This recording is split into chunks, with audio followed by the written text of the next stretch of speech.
السلام علیکم ورحمۃ اللہ وبرکاتہ۔ آپ دیکھ رہے ہیں میرے چینل پر نورانی قاعدہ۔ نورانی قاعدہ کے 3 تختی ہو چکے ہیں۔ تختی نمبر 1 مفردات، تختی نمبر 3 مرکبات، تختی نمبر 2 مرکبات، تختی نمبر 3 حرکات۔ آج ہے تختی نمبر 4۔ یہ جو لکھا ہوا تختی نمبر 4، یہاں لکھا ہوا سکون یعنی جزم۔ جزم کسے کہتے ہیں اسے اچھی طرح آپ سمجھ لیں یہیں پر، تاکہ آگے کسی طرح کی کوئی پریشانی نہ ہو۔ جزم یہ جو چھوٹا دال بنا ہوا ہے، یہ جو ہم نے لکھا ہے، اسے جزم کہتے ہیں۔ یہ دیکھیں یہاں پر بنا ہوا ہے، اسے جزم کہتے ہیں، اسی کو سکون کہتے ہیں۔ اب دیکھتے ہیں کہ جس حرف پر جزم ہوتا ہے اس کو کیسے پڑھتے ہیں اور اس حرف کو کیا کہتے ہیں۔ جس حرف پر جزم یعنی سکون ہو اس کو پہلے والے حرف سے ملا کر پڑھتے ہیں۔ اتنی بات آپ سمجھ لیں، جس حرف پر جزم ہو، سکون ہو، اس کو پہلے والے حرف سے ملا کر، پیچھے والے حرف سے ملا کر پڑھیں گے۔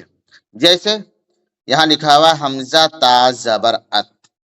تا کے اوپر کیا ہے؟ جزم ہے۔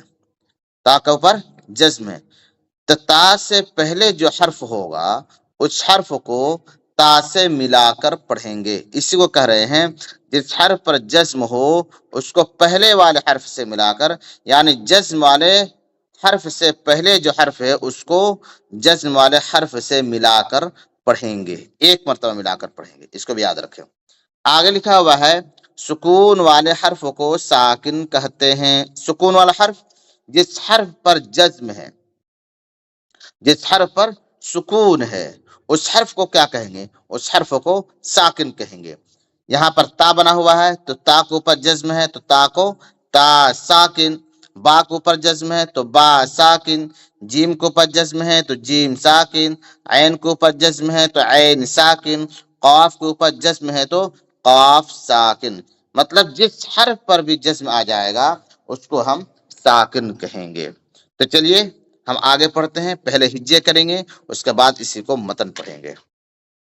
حمزہ تا زبر ات۔ یہ ادائیگی آپ دیکھتے جائیں کس طرح پڑھا جا رہا ہے، آپ کو اسی طرح پڑھنا ہے۔ حمزہ تا زیر ات، حمزہ تا پیش ات، ات ات ات، حمزہ ثا زبر ات، حمزہ ثا زیر اس، حمزہ ثا پیش اس، اس اس اس، حمزہ حا زبر اح، حمزہ حا زیر اح،